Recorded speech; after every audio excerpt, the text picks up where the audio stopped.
Como prometido, irmã, eu trouxe vocês aqui para dentro do consultório do Dr. Iago. Fiz uma entrevista com todas as perguntinhas de vocês que vocês deixaram lá nos comentários. Então, bora lá pro consultório e acompanha a nossa entrevista. A Jamile perguntou: tive uma pequena necrose na abdominoplastia e não usei cinta nem talas no primeiro mês. Apenas um modelador de leve compressão. Adianta começar a usar agora com 36 dias? De fato, quando o paciente ele tem qualquer complicação, necrose, a gente tem que primeiro tratar essa complicação. Então, qualquer coisa que gere uma compressão que atrapalhe o fluxo de sangue, ele é proibido. As talas, as canaletas, eles servem para que evite o acúmulo de líquido na fase inicial que acabe atrapalhando a marcação. Normalmente, após 30 a 35 dias, já se forma tecido de cicatrização no local. Você começar após pode até melhorar, mas a chance de melhora em comparação com usar desde o início não tem como. Acne pós-cirurgia, por que acontece? E no meu caso foi o contrário, né? Eu fiquei com a pele muito ressecada. É que, na verdade, o estresse cirúrgico ele muda tudo, né? Então, acne, no geral, ele está associado a peles oleosas. Mas o pós-operatório, ele interfere muito nessa produção com relação ao ressecamento. Então tem que ver qual foi o tipo de cirurgia, se essa pele ela foi uma pele que ficou um pouco mais ressecada e se esse ressecamento pode ter alguma associação com trauma que favoreceu algum episódio de foliculite. Mas a acne propriamente dita, ela não é para piorar, né, em cirurgias de contorno corporal onde a gente tem o ressecamento como piora clínica. Doutor, você trabalha com método de pagamento cirurgia programada, aquele que você vai pagando até o dia da cirurgia? Assunto polêmico, né? Aqui a Aline conversa sobre isso, mas no geral tem algumas formas de parcelamento aqui, normal no cartão de crédito, mas você pode pagar na cirurgia até a data do procedimento, só precisa que esteja tudo concluído.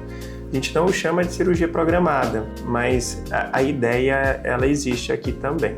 Como fica a questão do banho para quem optar por usar taping logo no pós-operatório imediato? Tô pensando em usar e vou perguntar para o meu médico assim que for retornar, com os exames pré-operatórios, mas queria saber se vale a pena e se eu vou ficar podre sem banho. Bora lá. Mais um assunto polêmico, tá? Então, tem cirurgião que inclusive libera o banho desde o primeiro dia. Eu não libero por um motivo simples, né? Tem vários estudos que mostram que toda a cicatriz ela impermeabiliza após o terceiro dia. Então, contaminação externa, ela passaria a ter um risco menor de infecção do que comparado a um banho precoce. Quando usa o tape, aí a gente entra numa outra finalidade, que é contenção do inchaço, né? Que ele se dá maior entre o terceiro e o quinto dia. Então, você tirar o tape antes de 3 dias, não adianta nada. Então, o primeiro banho, ou ele pode ser adiado para o quarto, né, dia para ficar no meio termo com relação ao inchaço, ou ele pode ser feito com o tape e após isso, o paciente ele deixa secar esse tape num tempo ou com secador de cabelo no frio, jamais no quente para não fazer lesão. Mas eu não gosto que molhe a cicatriz antes de 3 dias.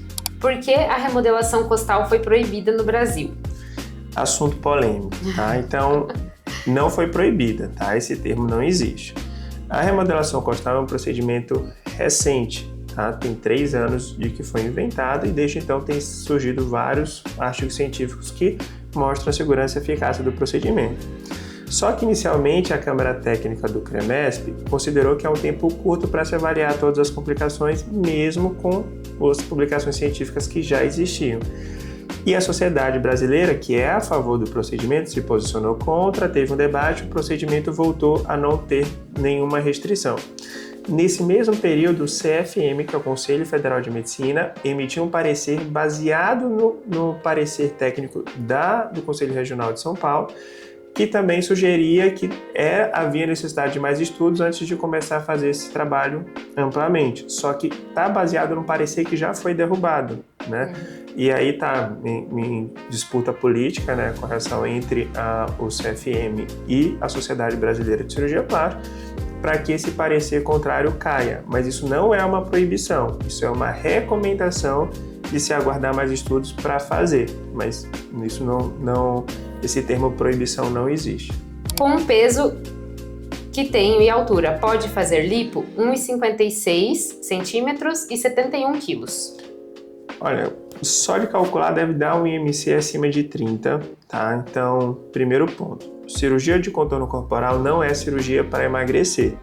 Se está fazendo com essa finalidade, infelizmente está pela motivação errada e provavelmente vai haver uma frustração com o resultado. Se a gente estiver considerando o IMC, que é o que dá para calcular entre o peso e a altura, o limite máximo para a maioria das cirurgias são 30. Aqui a gente acaba usando o percentual de gordura que ele é mais fidedigno no quanto de gordura eu tenho para retirar, ou no quanto vai mudar e no quanto isso de fato vai ser seguro para o procedimento. Mas por essas medidas que ela falou de 1,50 m e 70, assim, um cálculo rápido na cabeça com certeza passa de 30, então talvez esse não seja o momento ideal. Gostaria de saber se com a lipoescultura dá para fazer as covinhas de Vênus nas costas. Dá sim. Uma das coisas que a gente gosta de desenhar é justamente essa musculatura da região paralombar, né, que você vê esse músculo desenhado.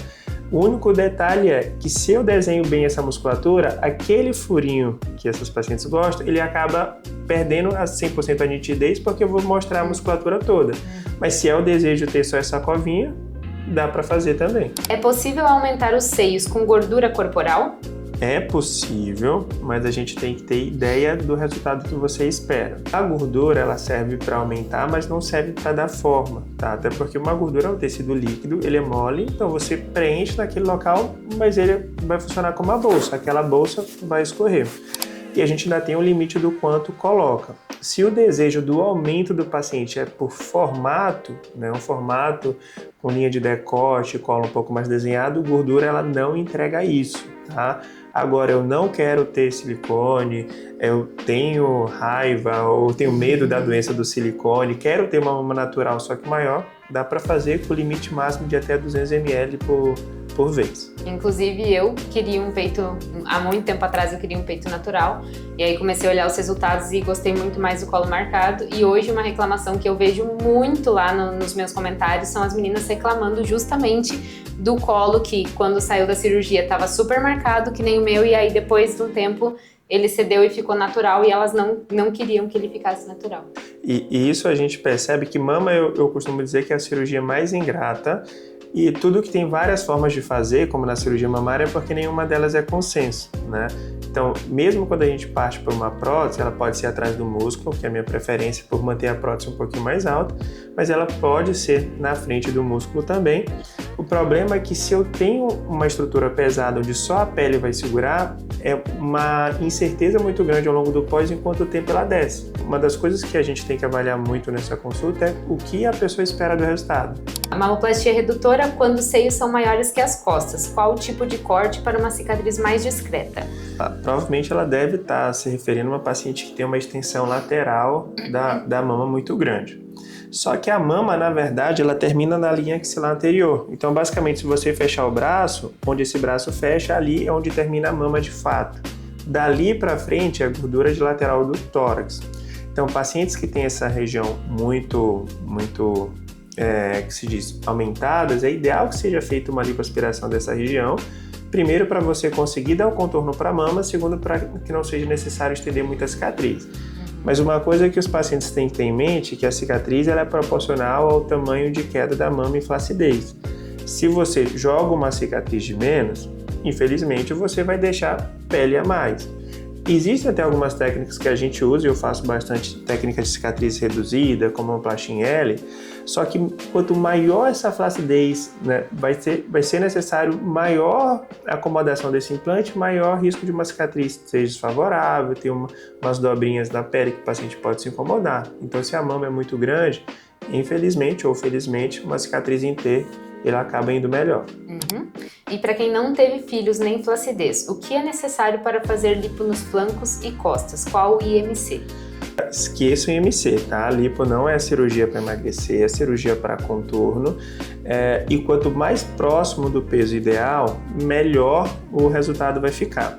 Uma das coisas que a gente acaba não considerando é que a lipoaspiração ela funciona como a cirurgia bariátrica da pele. Como assim?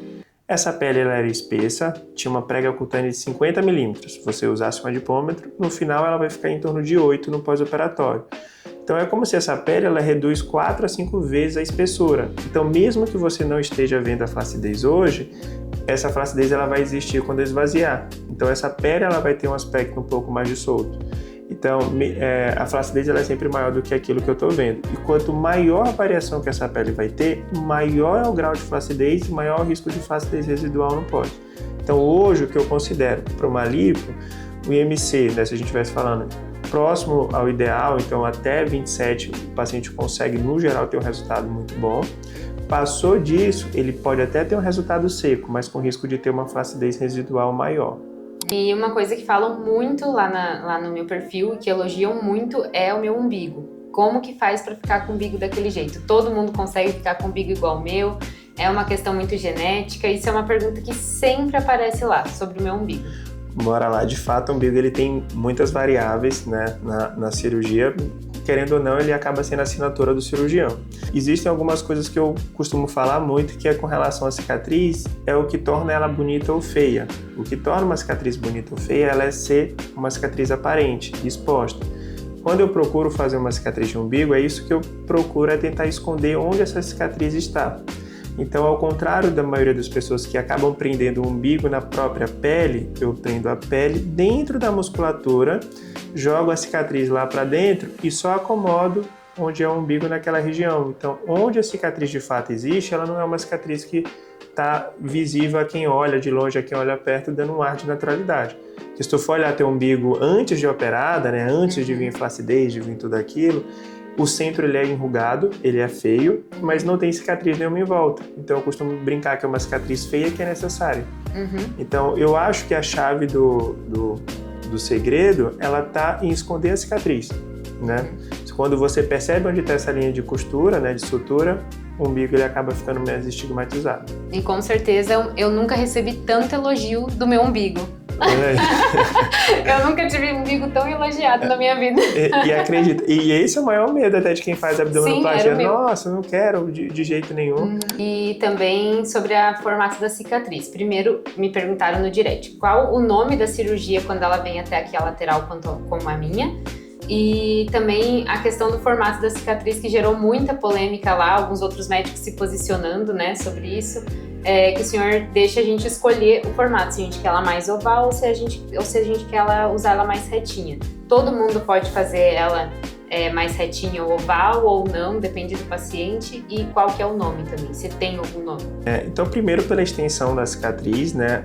Essa cicatriz ela vai estender quanto maior for a flacidez, né? Então, uma coisa é uma flacidez anterior, mas ela pode ser uma flacidez de lateral, que é o flanco, ou até uma flacidez completa, que é das costas. Quando a gente estende um pouquinho essa cicatriz, que a gente junta a abdominoplastia com a flancoplastia, ela chama de abdominoplastia estendida. Que no geral, a gente indica quem faz aquela transição da região do flanco, onde tem muita flacidez, e ali vai acabar tirando uma beleza de contorno, que era o seu caso. Agora, sobre a cicatriz, mais uma vez, assim como a mama, isso não é consenso, né? Então, tudo que tem várias formas de fazer, porque existem pessoas que gostam mais de um jeito e pessoas que gostam de outro. O grande norte que faz a minha forma de raciocínio é entender que a cicatriz é uma variável, ela pode ficar bonita, ela pode ficar feia, ela pode alargar, ela pode ter várias intercorrências que não dependem exclusivamente de mim ou de você. Então, o que eu procuro é esconder, né? O corpo, ele sempre dá um indício de onde seria o melhor formato para ele, mas baseado no estilo de roupa que você é acostumado a usar, eu posso tentar esconder ela mais ou esconder menos. Tudo que é compartilhado é melhor decidido, tá? Pode ter certeza que aqui, como a gente faz muito secundário, tem vários pacientes com cicatrizes retas que vêm por perfil de cicatriz que a gente faz e fica pensando por que eu não fiz diferente. É o que mais tem nos comentários. E agora a minha pergunta, né? Com quanto tempo dá para voltar para fazer crossfit sem que tenha tanto risco das mamas cederem? A mama é o primeiro que eu gosto de prótese abaixo do músculo por estruturação. Quando que eu costumo liberar para fazer exercício de impacto e explosão, né? Eu geralmente libero após 3 meses por uma justificativa de que entre o segundo e o terceiro mês você forma a cápsula, que é a membrana que envolve a prótese. Que essa cápsula ela é aderida ao músculo e também aderida ao tórax. Então ela deixa essa prótese mais estável nos locais. Então ela tem menos variação de posicionamento. Então com isso você pode começar a fazer algum tipo de atividade. Antes de 3 meses é proibido, após 3 meses eu autorizo a começar devagar. Isso quer dizer que a mama não tem risco de cair? não tenho como falar isso, porque esse risco vai seguir a vida inteira, senão ninguém nunca operava a mama. Mas justificativa médica para proibir, igual 6 meses, 1 ano, igual algumas pessoas falam, isso não existe mais. 3 meses está autorizado a voltar para a atividade em PAG. Claro que de forma lenta e gradual, tá?